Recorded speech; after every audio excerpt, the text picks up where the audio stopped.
What's good, YouTube? DM Gaming here, guys.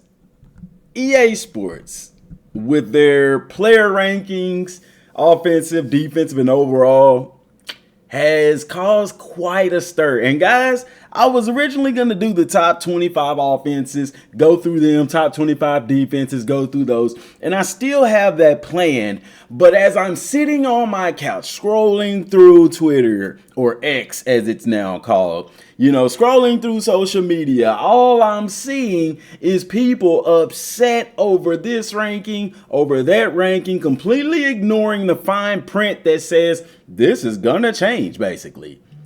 And of the majority, I have seen so much hate for the Colorado Buffaloes. Now, I'm a primetime fan myself. I like what he's done at Jackson State. I like what he's trying to do at Colorado. That's not my favorite team, but I support the Buffaloes and will be doing a dynasty with them in college football 25. Be that as it may, I wanted to take a closer look at this, a non-biased look at this, because looking at all of this, people look at it from different viewpoints.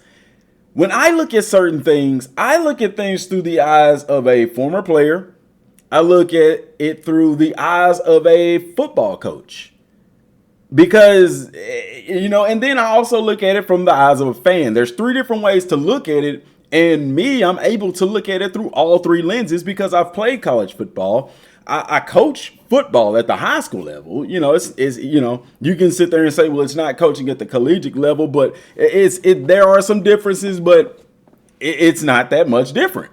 And then I also can look at it through the eyes of a fan.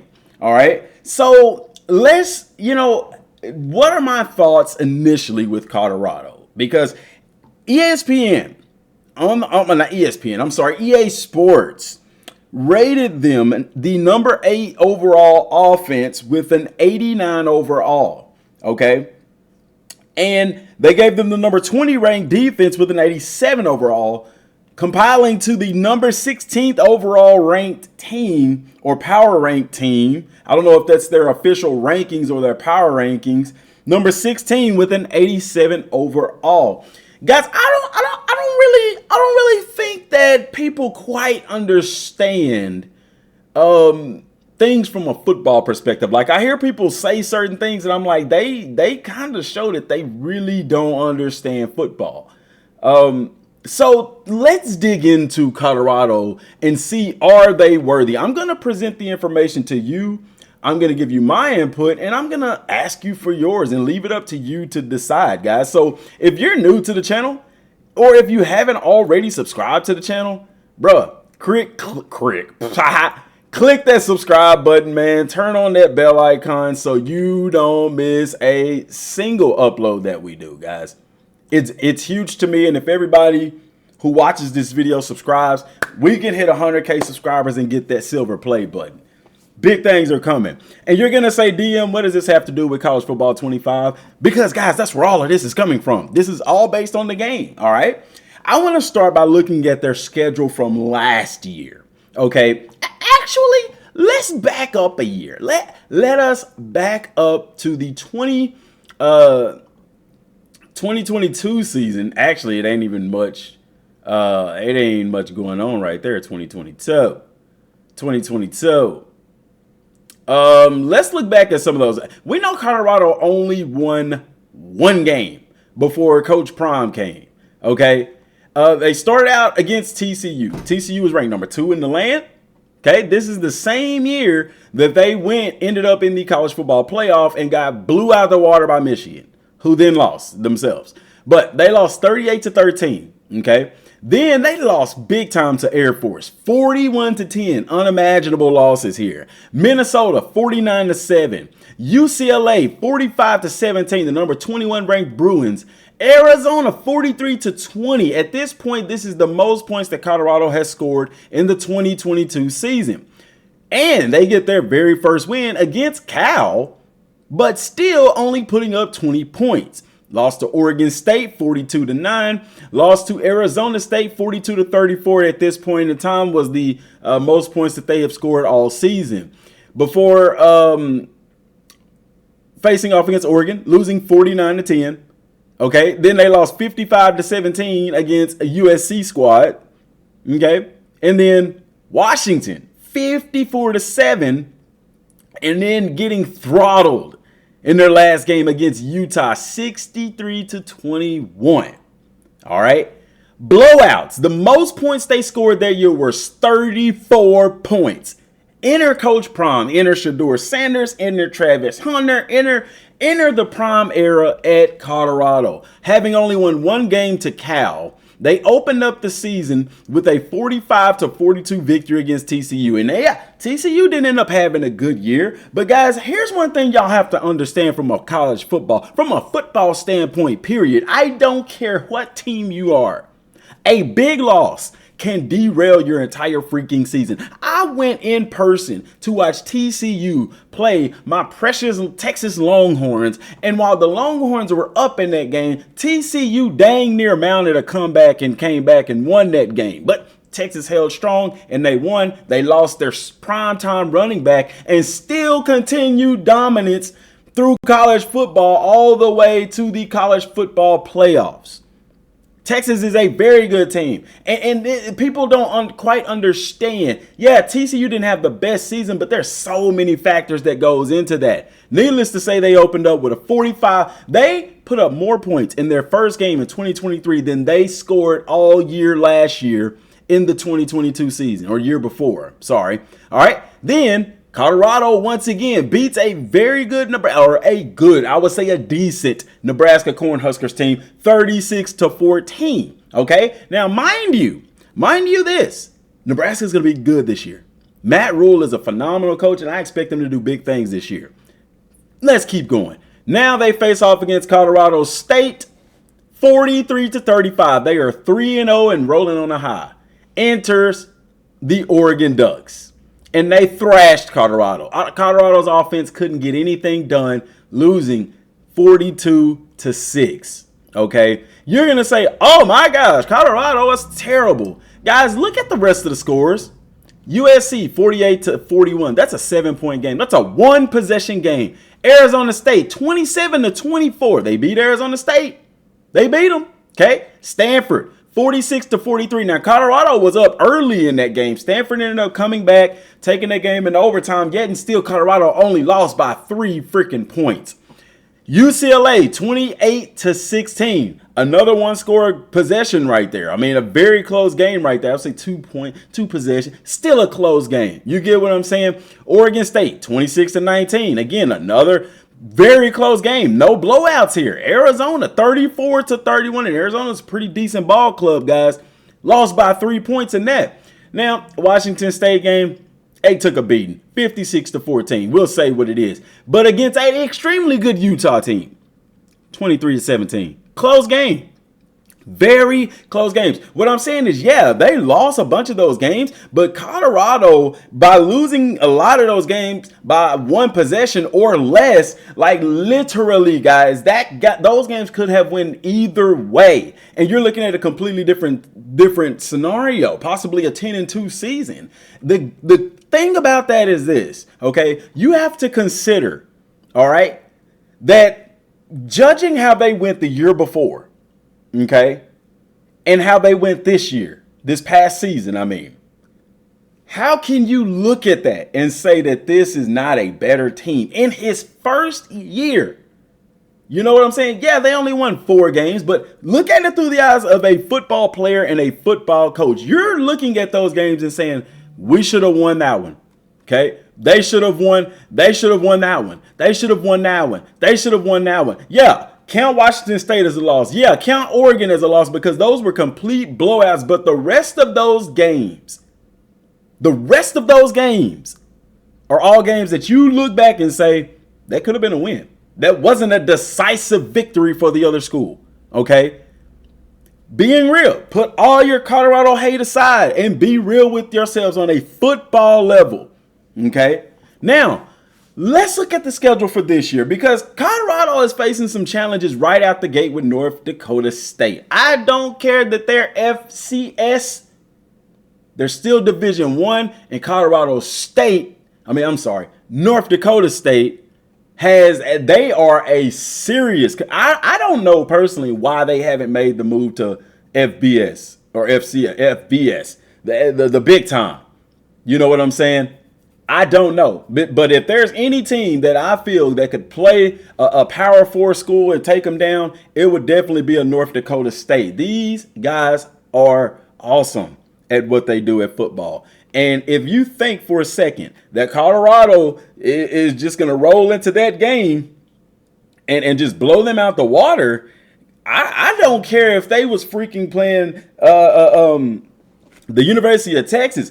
I would put North Dakota State against any team in the Big 12, and you're going to have a ball game. That's how confident I feel in them. Do I think they're going to win this game? I really think it's going to be a close win by Colorado. But even then, people are still going to be talking, oh, look, Colorado almost lost to North Dakota State. Not knowing, anybody that would say that to me, honestly, you don't have a flipping clue about football. Because if you know football, then you know a team like North Dakota State with the teams that you know what I'm saying?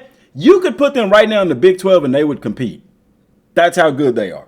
They are a dang good ball club. You know what I'm saying? So, that's a close win to me. Nebraska game right there. They beat Nebraska last year. I think that game's going to be a lot closer this year. Heck, Colorado could surprise us and blow these people out the water. I don't know. We'll kind of get to that here in a second. But Matt Rule in his second year at Nebraska, I think those Cornhuskers are going to come ready to play. You know what I'm saying? Plus, it's a road game for Colorado. All right. Colorado State, I think Colorado takes them again. Baylor, now you're getting into the traditional Big 12 teams. Baylor, I think, is a win for Colorado. Baylor has been down. They're not as strong as they used to be as an opponent. It's a home game for Colorado. I don't know, man. I think the Buffaloes roll in that one. UCF is where you can get a little bit tricky, man. UCF has had good programs in the past, and they know they can find a way to sneak up on teams. You know what I'm saying? You're going from the far west coast to the far east coast for this game. That time difference could play a factor in these players and their body conditions and stuff and their sleep cycles. Who knows? UCF can pull the win in this one, but I'm taking Colorado. Now, you get into the creme de la creme of the Big 12 at this point. Kansas State is going to be a tough game, even at home. In Boulder, Kansas State is going to be tough. Arizona on the road, that's going to be another tough one. Colorado comes home against Cincinnati. I think they take that one. Texas Tech on the road, they should beat the Red Raiders. I don't see Colorado struggling with them. You also have to know Colorado's had history in the Big 12. And back when they were in the Big 12, they were competitors. You know what I'm saying? In the Big 12 North, that is. Now, Utah in Boulder. The next 3 games, the final 3 games on their schedule, Utah, Kansas, and Oklahoma State, those are going to be some extremely interesting games, and it's going to depend, in my opinion. Colorado's chances of winning these games are going to depend on if their players are healthy, because Utah is going to be dang good. I personally have Utah picked to win the Big 12 because, they are loaded. They are a very good team. And now they're in a Power 4 conference, as opposed to being in the Mountain West, or the Pac-12. They were in a Power 5. It was Power 5 at the time. But I think, against the Big 12 competition, it's a toss-up for me between Utah and Oklahoma State as to who wins the Big 12. Heck, Colorado could come in and win it, but I personally don't have them picked to win it. I haven't seen enough from them yet. Does that make sense? I've seen some things from Utah. I like what I see from Utah. That's going to be a tough game to win. Kansas is one of those the dark horse. They are coming in with an extremely good offense. Okay, the game even has them rated pretty highly, in which people aren't even complaining about that, but they complain about Colorado. But I have to digress. If Kansas is what people think they will be this year, that's not going to be a blowover game, okay? However, I think Colorado has more athleticism than the Kansas Jayhawk team. Kansas defense I think Colorado's offense is better than Kansas defense, point blank period. I'm taking Colorado in that one. And then finally, the Oklahoma State Cowboys. With one of the best running backs in college football, one of the most underrated linebackers in Nick Martin out of the Pleasant Grove, Texarkana, Texas, Northeast Texas, stand up, baby. That dude is a dog, man. They got some GoDaddies. Oklahoma State, man. They are on the road in this one. They going to Boulder. Colorado, you got your work cut out for you. Does that make sense? So looking at all of that, guys, look who popping up. Look who popping up. Colorado better get ready, man. It's not going to be easy, guys. That is my point. So Colorado preview, okay? Looking at their offense, forgotten in all this stuff of last year, was parts worked when Sean Lewis, now the San Diego State head coach, Sean Lewis left, okay? He was the coordinator. Was the coordinator for the first part of the year. The offense hit 400 yards in 5 of the first 7 games. 500 yards in 3 of those and exploded. They was firing on all cylinders. However, Colorado's offense didn't work well or at all against Oregon or UCLA or Oregon State or a few other Pac-12 teams, but all of those defenses were great. They had good defenses. Patience isn't exactly a strong suit there. And guys, Prime hyped up Colorado. He told y'all, we coming, okay? We coming. He wasn't lying. They're still coming. He was very open with people and told us up front, hey, we got some GoDaddies. We got some dogs, but we need linemen. What did he do? We'll get to that. Did he fix that issue? We'll get to that. But their offense struggled not because of the skill personnel, but because they didn't have good offensive linemen, which he was very clear about way before the season started that they were struggling up front. All right. Defense was most of last year using Shedeur Sanders as tackling practice. I mean, they stayed in the backfield on this guy. He didn't get enough credit to how tough he was, considering the beating that he took behind the offensive line. That was the 2nd worst in the nation in sacks allowed. Guys, Shedeur Sanders, whether you like the kid or not, I'm finna pop my Coke because I'm a little thirsty. Guys, Shedeur Sanders is a Heisman candidate. Shedeur Sanders is a top 10, if not top 5 quarterback in the nation. College football. I'm finna take a sip. That Coke hit different, baby, when it's fresh. So understand, they have one of the best quarterbacks in college football. They have one of the best utility guys in Travis Hunter on their team. They got some guys, okay? And they're adding to it. But let us continue. It'll be another almost new line, mostly dominated. A new line, guys, dominated by transfers and super recruit Jordan Seaton. There's talent and there's depth thanks to the transfer portal. You're going to look at Colorado's recruiting class and going to say, oh, well, Colorado didn't recruit very well in a high school. Guys, their focus was the transfer portal. Why? Because the transfer portal allows you to win now.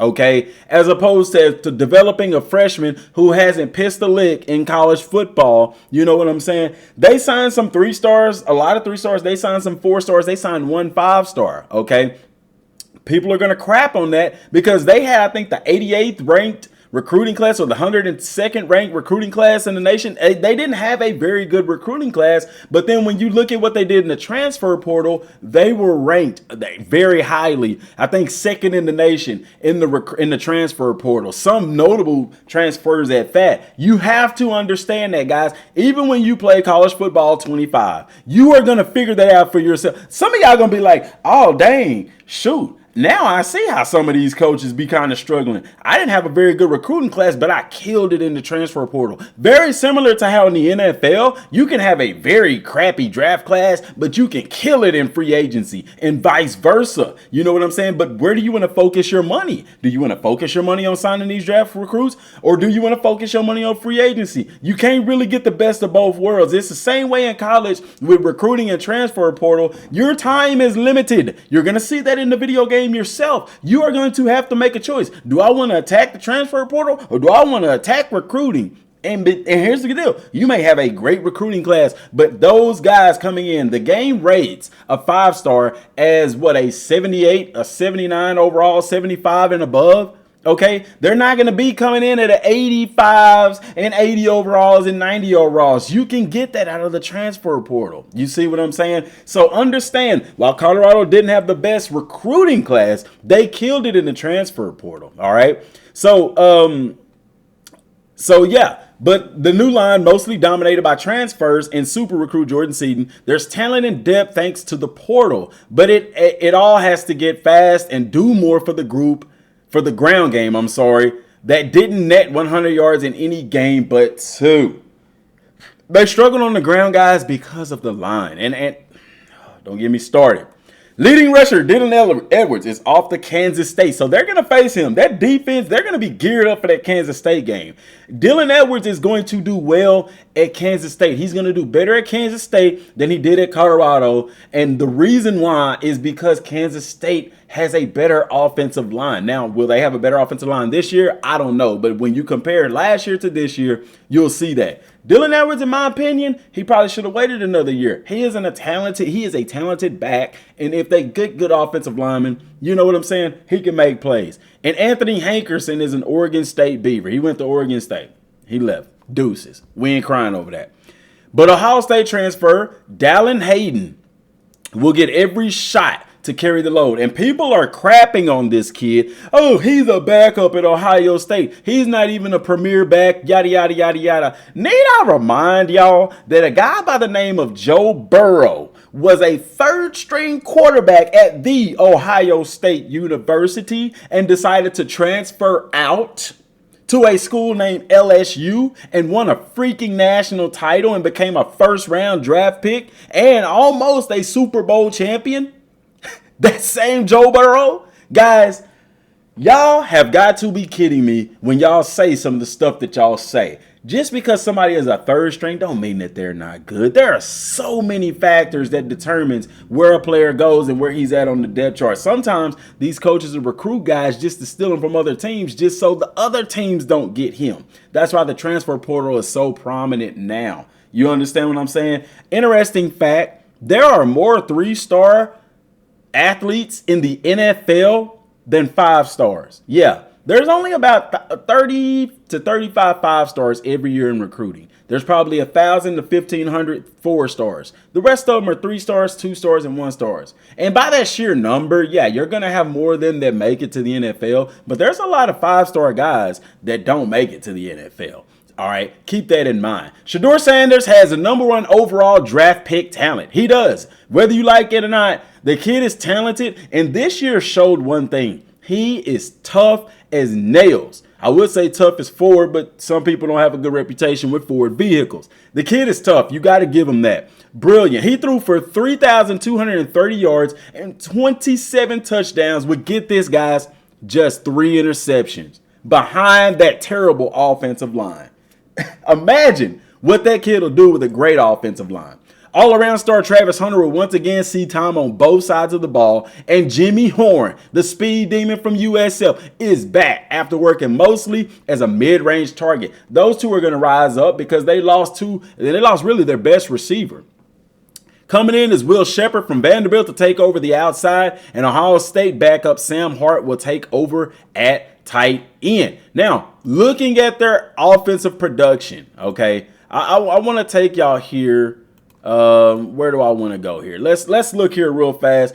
I'm on ESPN's website. Everybody can find this. That's nothing new. Team leader Shedeur Sanders in passing 230. They had a non-existent rushing attack. So with a better offensive line, okay, and a better running back. I ain't gonna say a better running back. A running back that's able to run. Okay. I'm interested to see what Colorado can do behind this new offensive line. Y'all got to excuse me. I had to take a little sip of my Coca-Cola. By Dylan Edwards only having 321 yards off 76 carries, averaging 4 yards a carry. The backup, same thing. Hankerson had just as many carries and just as many yards and the same amount of touchdowns. Transfer out Dylan Edwards. I'm sorry. Maybe you ain't all you was caked out to be anyway. But with a better offensive line, it's crazy, dude. The fact that Shedeur Sanders was able to put up those numbers through the air, 69, boy, a 69.3 completion percentage. 7.5 yards average, longest 75 yards, 27 touchdowns, 3 interceptions. But god dang, all of those stats, guys, and he was sacked 52 times. That is insane. That's insane, dude. Sack yards lost, 458 yards lost in sacks. Okay. And his quarterback rating, his passer rating was a 151. A 151. Guys, need I remind you, I think 158.3 is a perfect quarterback rating. Shedeur Sanders was legit, even being sacked 52 times. Okay, Xavier Weaver was the leading receiver. He transferred out. Your leading tackler, Levante Bentley, and then interception leader in Travis Hunter. Dude, I don't think y'all just quite don't understand, bruh. Y'all don't understand. Shedeur Sanders is a dude, man. Putting up that level of production while only throwing 3 interceptions and being sacked that many times is crazy. That is freaking crazy, dude. That is crazy. With a non-existent run game, mind you. Okay? Non-existent in the run game. Okay?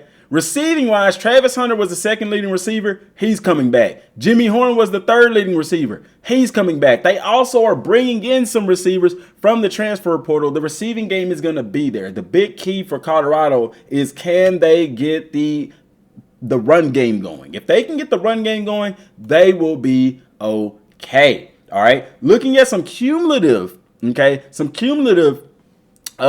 for Colorado. Points per game, 28 points per game was their average. Their opponents averaged a score of 34 points per game. Not even a 10-point per game difference, which goes to show when we look at their schedule how they were able to keep up with a lot of these teams. Total yardage, average 338 per game. Their opponents 318. That's not much. Okay, that's not a big difference right there. Colorado's defense, they can improve because they need some D linemen. They need some help in the secondary. But guys, all of that stuff is coming. Looking at some first down yardage, Colorado 70, their opponents 111. All right, passing yards 153 to 159. They're right on par with the competition. Penalty yardage, they 31 penalties to 25, averaged by the opponents. Total 254 to 295. All right, imagine offensively all of that stuff, okay, with the terrible offensive line they had. Guys, yards gained rushing 1,382 to 2,377. They got outrushed. Point blank period. Attempts, yards lost 555, guys. Of that, 450 came from sack yardage loss. Like, God bless, dude. You talk about killing production, man. It is insane. Average yards per attempt, 2.3 rushing. It was non-existent. Non-existent. Touchdowns, 12. Only 12 rushing touchdowns to 24 average by the other teams. Okay. They were blown out. Okay. And that brought their rushing average down to 827 or total. All right. Now, passing wise, attempt completions and interceptions, 474 attempts, 323 completions, 4 interceptions, 3 of which was by Shedeur. Okay. Nothing wrong with that. When you look at the competition average, 417 attempts, 269 completions, less completions, and 10 interceptions. They did better in passing than the competition did. Average per attempt, 7.4. The competition, 7.9. Very good in the passing game. Average per game, they averaged 294 yards per game. The opponents, 276. Touchdowns, 29. The opponents, 28. Total yardage, 3,536 passing yards. The opponents, 3,323. Colorado's passing game is legit, okay? And it's going to be even better with a better offensive line. Total offensive plays, 832. Average per play, 5.2. Average per game, 363. The competition average was 454, guys. That is without a run game. Am I making sense? I'm probably beating a dead horse because I keep saying the same thing, but sometimes you got to repeat these things for people so they get what's going on. Total yards, 4,363 yards, to 5,440. Once again, why? Because the run game was non-existent. And yet and still totaled 42 total touchdowns with the opponents totaling 56. Okay. That is a very interesting thing. Now, one thing that people aren't talking about They talk about the offense. They talk about the defense. One thing you have to factor in with a team's overall rating in college football, and I don't know why ESPN didn't, or ESPN, I'm so sorry, why EA Sports didn't release a special teams rating, because to me that's very important, especially in college, because you see more kick returns for touchdowns. You see more punt returns for touchdowns in college football than you do in the NFL. Colorado had a pretty good or pretty decent special teams, okay? Their kickoff average was 21. Their opponent's average was 23. It's very close in that. Kickoff total, 15 total kickoffs. Why? Because they didn't score a lot of touchdowns. They scored, but you know what I'm saying. 329 yards. All right, and then the opponent's was 25 for 597. Punt average was 10.3, okay? Guess what the average was for their opponents? 7. Okay, Colorado had 17 total punts with 176 yards, and then they had 18 punts. The opponents was 18 for 136. Okay, interesting, very interesting. Interception average 7.4. The opponents 8.25. Interceptions total, they had 10 total interceptions for 74 yards. The opponents had 4 total. And I know that's a defensive stat, yet and still. Kicking, point average, and then yards per game. They averaged 43 punt. Average yards per game was 43. Their opponents was 43. Same thing. Punt net average 40.55. The opponents 37. Okay.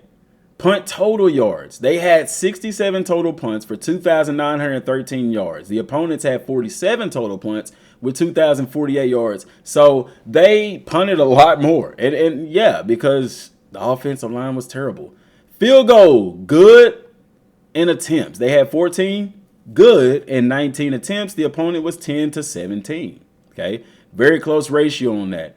Onside kicks, 0 for 2. They didn't get any onside kicks. Now, penalty-wise, this is interesting, a statistic that not a lot of people pay attention to.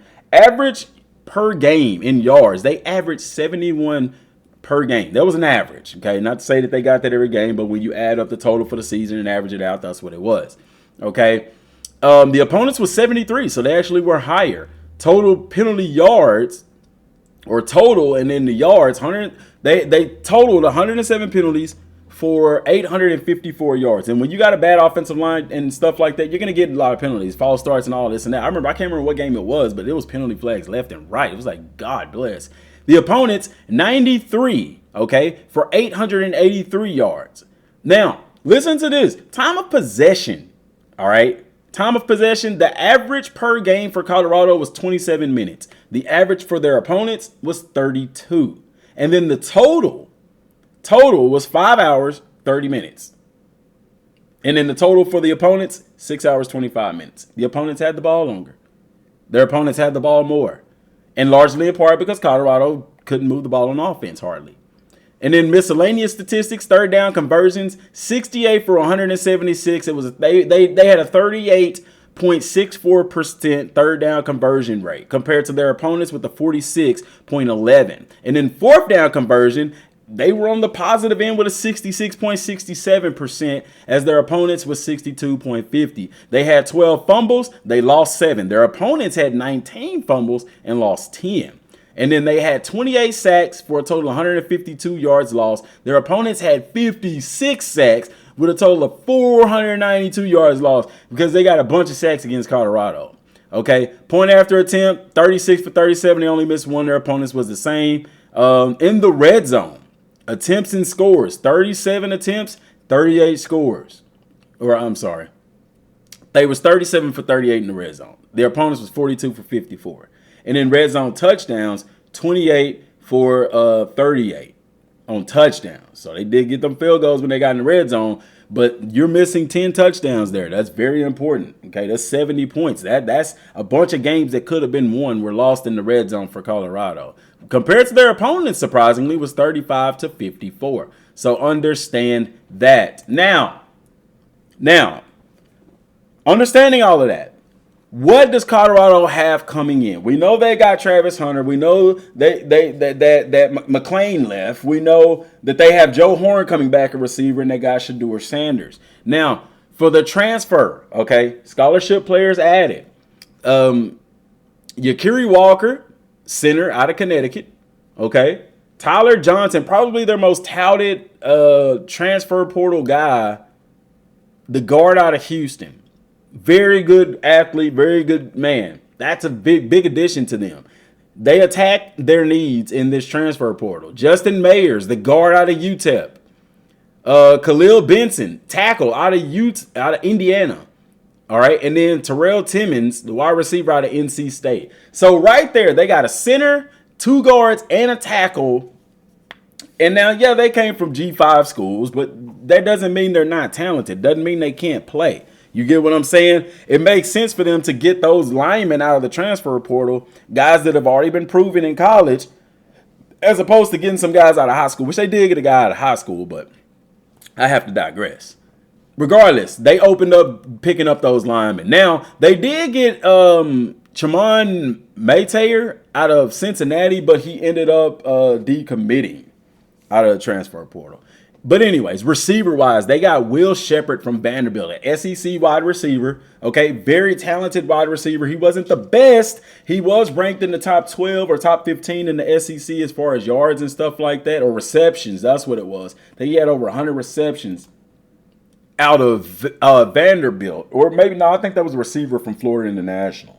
But Will Shepherd was a good wide receiver. He's a great addition, especially with them losing Xavier, their best receiver, or their most productive receiver.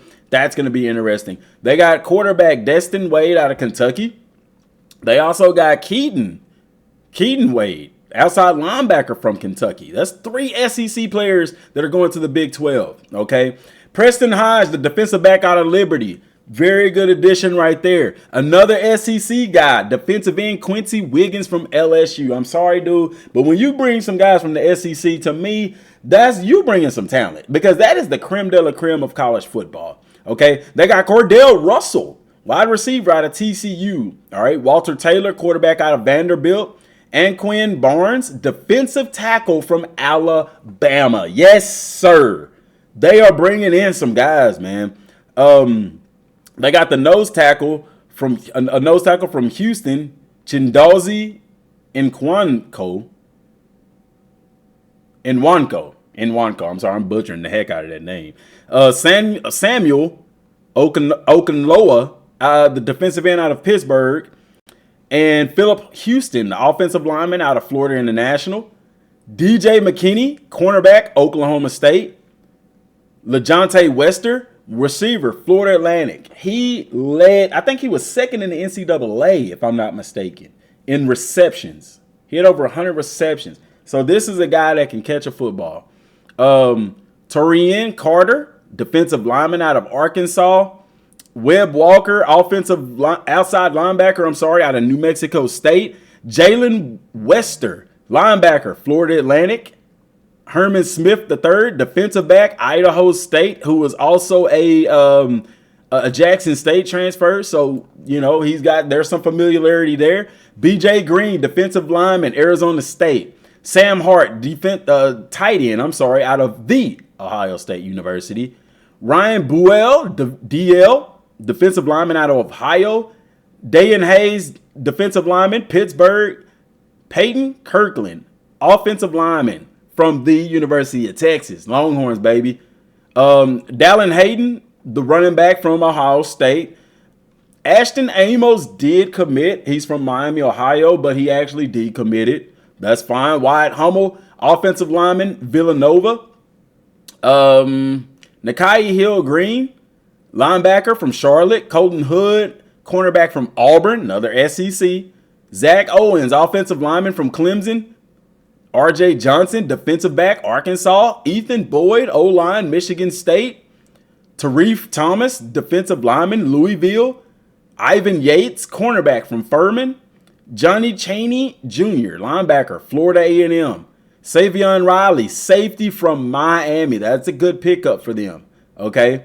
Chris Morris, offensive line, EMCC. I know y'all know them from Last Chance U. Okay. And then Isaiah Augustave, running back from Arkansas. Okay. And that was as of May 23rd of this year. All right. So that is a lot of cats that they've added, and that's just from the transfer portal. A lot of which are going to make a huge impact. I know Tyler Johnson, the guard from Houston's going to be a big impact for them. Will Shepherd at wide receiver is going to be a really big impact for them. Anquan Barnes, the defensive tackle from Alabama, should be a big impact from them. LaJohntay Wester, wide receiver out of Florida Atlantic, should also be pretty big impact for them as well. And then I'm very, very interested to see how Hayden, the running back from Ohio State, does for them in their program, because it's key. It's going to be very, very key for them. Now, defensively, okay, the defense did have a rough year. It was the 4th worst in America, allowing 453 yards per game. It was 124th in scoring defense, allowing 34.8 points a game outgoing. And several parts to make it better. It'll take a lot of parts to make that defense better, which they did. They're bringing in some defensive linemen. They're bringing in some linebackers. They're bringing in a lot of secondary backs. That line didn't get anything from the pass rush taped in the pit defense front. The program is always loaded with playmakers behind the line. Dayan Hayes is at one end. Samuel Okanola will work as an edge rusher. And Houston transfer Chindozi I am killing that name. And Nwankwo has to rise up on the nose, and he will. That's another big key pickup for them, the guy out of Houston. A few handovers will be the key to the linebacking corps. Levante Bentley makes a ton of tackles in the middle. He was second on the team with 68 stops, and Trevor Woods is a hybrid who can work as a tough safety or a fast linebacker after finishing with 56 tackles. They also have They got some guys coming back. Okay, they got some guys coming in. They got some definitely guys coming in. We can't forget about Shiloh in that secondary, man. Like, dude is a headhunter. He's gonna definitely play a role with them this year as well. Deion Sanders is the head coach. The defensive backs will be talented. However, the interceptions dried up. 6 of the last 7 games were without 1 interception. And overall, the pass defense allowed passers to hit 65% of their throws on 28 scores. With that said, Travis Hunter might be the best corner in America. Shiloh Sanders led the team in tackles from his safety spot. That's crazy. And Oklahoma State transfer Samuel Okanola will get a chance to make a ton of plays, with everyone avoiding Hunter on the other side. Liberty transfer Preston Hodge will be all over the field. Okay, keep Shador from getting blasted. That's going to be a big key for Colorado, is keeping him upright. All right, understanding their key players also. Jordan Seaton, offensive tackle. He'll be a freshman. He's a star prospect from the O-line at either tackle or guard. But the 6'5", 285-pound new guy will likely be put at left tackle or out of the box. Or he'll be put out of the box. The skill and upside are there. But to keep hammering this home for the millionth time in this thing, he might be one in charge of keeping the best prospect of the 2025 NFL draft from getting hit. If he's not the answer, the Buffaloes will have to do some shuffling. Definitely will have to do that. Colorado's biggest transfer loss. The biggest transfer in, like I told y'all, wide receiver Will Shepherd, the wide receiver senior. Okay. There might be more important transfers at various positions, but add the top Vanderbilt target to a receiving corps with Travis Hunter and Jimmy Horn, and look out. He's a big speedster on the outside who made 150 catches with 21 scores over the last 3 seasons for the Commodores. I know Vanderbilt wasn't the best team, but, they're in the SEC. They're going to compete, all right? And then the top transfer out was Van Wells, who was the center. It would have been nice to have a bit more cohesion on the offensive front. And them losing him is a big deal. Key games for them would be, of course, like I told y'all, North Dakota State. They have to be careful in that game. That's going to be really key for them going forward in the season. And then their top 10 football players, Shador Sanders, of course, is number 1. Travis Hunter, Shiloh Sanders, LaJohntay Wester, Will Shepherd, Mark Bassett, who's the punter, that is key, man. Levante Bentley, the linebacker. Samuel Okanola, another linebacker. Jordan Seaton, offensive tackle. And Dayan Hayes, defensive end. And then some fun stats for them for the previous year. The rushing yards opponent, 2,117. Colorado, 827. A non-existent run game. Hopefully that changes this year. Third quarter scoring, 49 to Colorado. Okay. Fourth quarter scoring 116. Sacks, their opponents 56 for 492. Colorado 27 for 141. Let's keep Shiloh up. So overall, my prediction for the Colorado Buffaloes is that if they can have good linemen, both offensively and defensively, offensively to protect the quarterback and to open up the run game, if those receivers and Shedeur Sanders do what they did last year, even if they kept the passing game the same, if the run game can improve to match the passing game, Colorado will have the most dangerous offense in all of college football. Okay?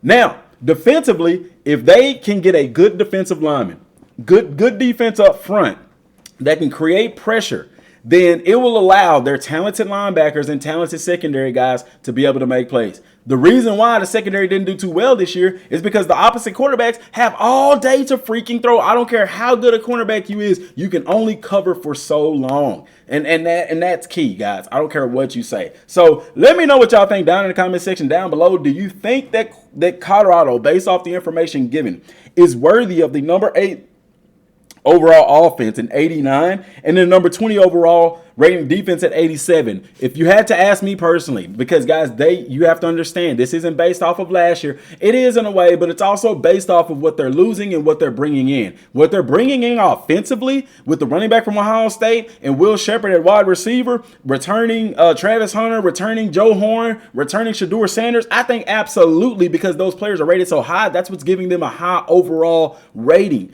And with these new offensive linemen they have coming in, they're rated higher than the guys that they had going out. That is why Colorado's offense is rated so high. Defensively, with the guys they have coming in the secondary and defensive line and linebacker, especially from prominent SEC schools, to me it makes sense that they have an 87 overall. Number 20 in the nation is not bad. They have a good defense. The places where Colorado lacked was offensive and defensive line. They lost some guys, but they're bringing in some talented guys, and that's why their overalls are what they are, giving them that overall total team rating of 87. So to me, I think it's justified. I could be biased. So what do you guys think? Let me know down in the comment section down below. If you made it to the end, put hashtag made it to the end. Till next time, y'all. Thanks for watching. Peace.